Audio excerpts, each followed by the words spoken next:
Heyo! I'm Miss Linnea Lark, and I've been a high school art teacher since before most of my students were born. So I'm oldish and knowledgeable-ish.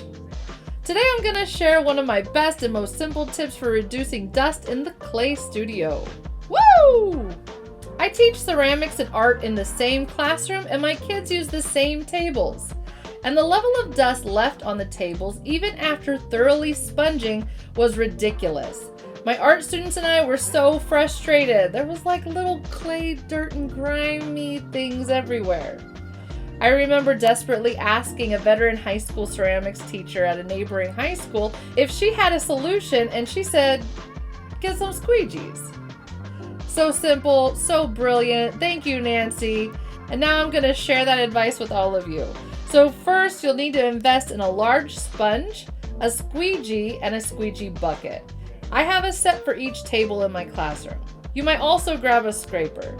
And trust me, it's worth the money to get the weird rectangle bucket. It just is. I use it for everything. The handle is so nice. Also, you want to make a mess. That's step one. And then it's time to clean that mess. Add enough water into your bucket that you can get your sponge wet. You really don't need much. I lightly dip my sponge into the water and sponge off the tabletop. Notice how the clay residue sponges away. If you have chunks of clay or glaze, you can scrape those away with a scraping tool, or put a little extra muscle into your scrubbing. Either way. Please take special notice of the fact that the table is wet, but it doesn't look like Lake Erie, and there's not water spilling off the sides like stinking Niagara Falls. In fact, let's rewind. Notice that I barely touched my sponge to the water. Just one wee little dip. And I didn't even re-dip, nor is my sponge dripping with water. One wee dip is enough. Believe in the power of the squeegee and use as little water as it takes to lightly scrub the whole table. Alright, once all the filth is scrubbed away and the table is still glistening with water, squeegee all the excess water and residue into one easily accessible area on the tabletop. Make sure to choose an area that is not right over the stinking chairs, just in case you drip. Not saying you would drip, but if you do drip, use the sponge to suck up that water.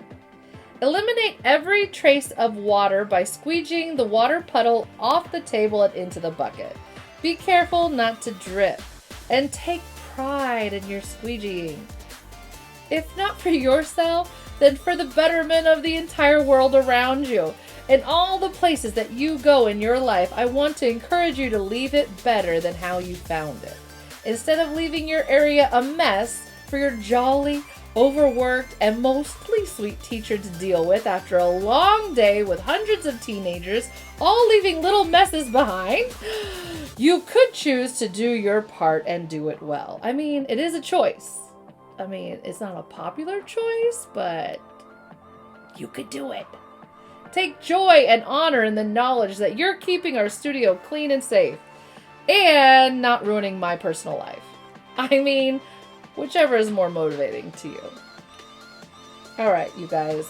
I've given you all of my table squeegeeing wisdom. I hope you found it useful. If you want more clay tips and tricks, subscribe and ring that bell. If you have any dust reducing tips or tricks, please leave them in the comments below. I would love to glean your wisdom as well.